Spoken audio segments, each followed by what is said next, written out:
আজ রবিবার ২রা মার্চ।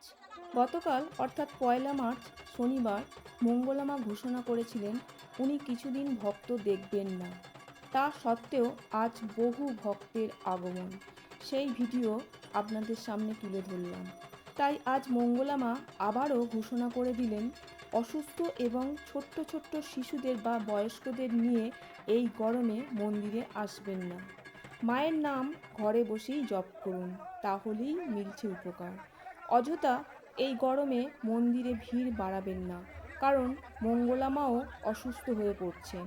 ওনার কথা ভেবে আপনারা অর্থাৎ কৃষ্ণকালী মা এবং মঙ্গলা মায়ের ভক্তরা আবারও বলবো বাড়িতে বসেই নাম জপ করুন।